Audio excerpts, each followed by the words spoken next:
अस्सलाम वालेकुम मेरे प्यारे व्यूवर्स, कैसे हैं आप सब। उम्मीद करती हूँ आप सब खैरियत से होंगे और अल्लाह के करम से अल्हम्दुलिल्लाह मैं भी बिल्कुल ठीक।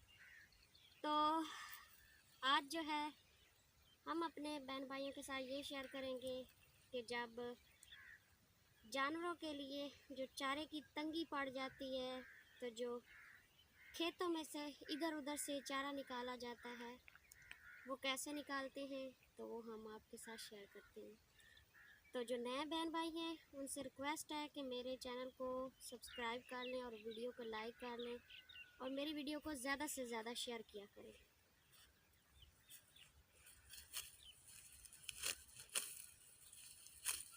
तो हम इसे होजा कहते हैं अपनी ज़बान में, पंजाबी में।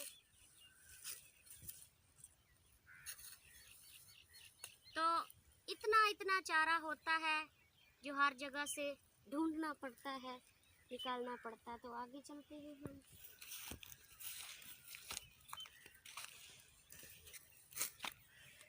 तो ये बड़ा ध्यान के साथ निकालना पड़ता है ताकि जो अगला बंदा है उसका नुकसान भी ना हो और चारा भी बन जाए। तो ये जोदरी है, ये बकरियां बड़ी शौक से खाती हैं। तो ये गंदम का पौधा है। जो किसान लोग होते हैं वो बेचारे बहुत मेहनत के साथ ये खेत फसलें उगाते हैं और उनका नुकसान ना हो। खून पसीना करके वो बेचारे अपना करते हैं ताकि उनकी जो है हम फसल ख़राब ना करें। तो जोदरी जो होती है उसकी पहचान ये होती है कि जो उसकी नीचे से जड़ें होती हैं वो लाल होती हैं।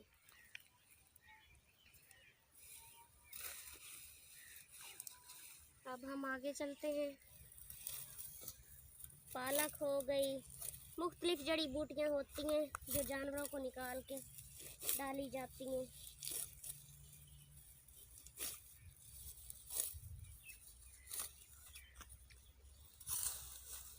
यहाँ पे इकट्ठा कर देती हैं।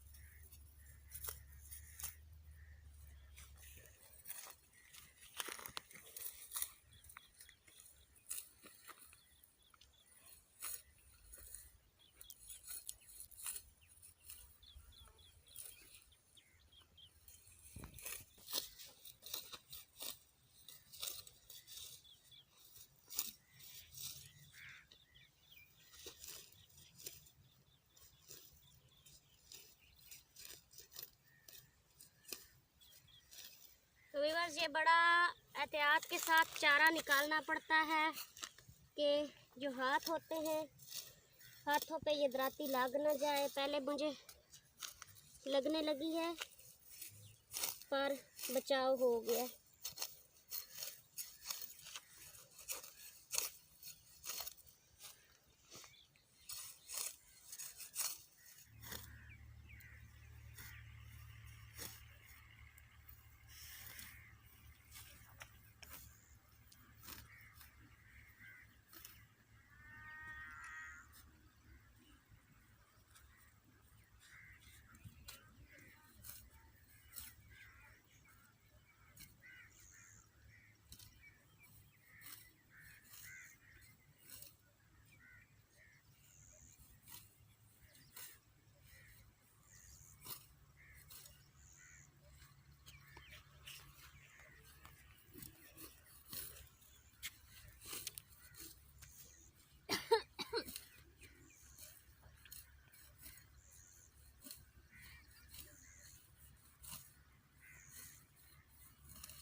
व्यूअर्स, घर पहुंच गए और जो बकरियां हैं वो भूख से उनका बुरा हाल है। बहुत ज़्यादा उन बेचारियों को भूख लगी हुई है।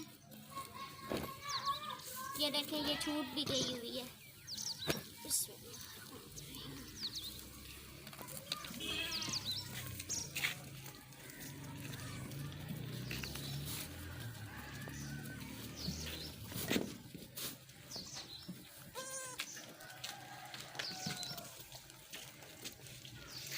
इनको हम बंद करके आज गए थे कि ये जो है बाहर इनको कुत्ता ना परेशान करे।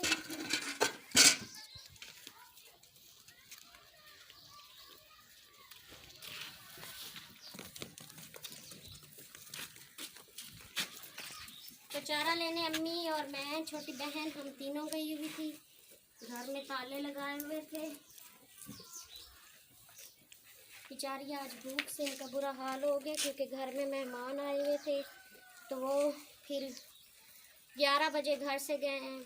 तो अभी फुल गर्मी लग रही है, सूरज इतना तपश वाला है और पसीना भी मुझे आया हुआ है। तो मैंने कहा पहले इनको चारा डाल लेते हैं, तो फिर हाथ धोते हैं और कुछ फिर अपना भी खाने का बंदोबस्त करते हैं। तो इन्हें मेरी एक आंटी मुझसे पूछ रही थी कि आप बकरियों को कौन सा चारा डालते हैं, तो जब बीमार हो जाती हैं तो क्या करना होता है।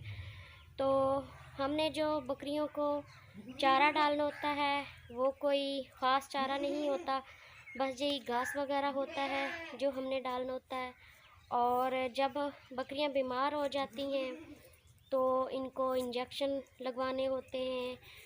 दवाइयाँ जो होती हैं, स्पेशली एक डॉक्टर घर पे बुलाना होता है, दवाइयाँ वगैरह देनी होती हैं ताकि ठीक हो जाएं। और अगर ज़्यादा हालत ख़राब हो जाए, बीमार ज़्यादा हो जाएं, ठीक ना हो सके, तो फिर बकरियां जो होती हैं इनका एंड ये होता है कि इनकी डेथ हो जाती है। तो बाज़ कई ऐसी बीमारियां भी होती हैं जिनकी वजह से जो जानवर होता है वो ठीक नहीं हो सकता, आखिर स्टेज जो होता है वो डेथ होती है। तो पिछले दिनों में, पिछले साल जो हमारी बकरियां थी वो काफ़ी ज़्यादा जो थी इनकी डेथ हुई थी, तो काफ़ी ज़्यादा हमारा नुकसान हुआ था। तो इस बार अल्लाह पाक का लाख लाख करम है, तो इस बार जो है कुछ भी ऐसा नहीं हुआ और अल्लाह पाक अपना करम जो है बनाए रखे।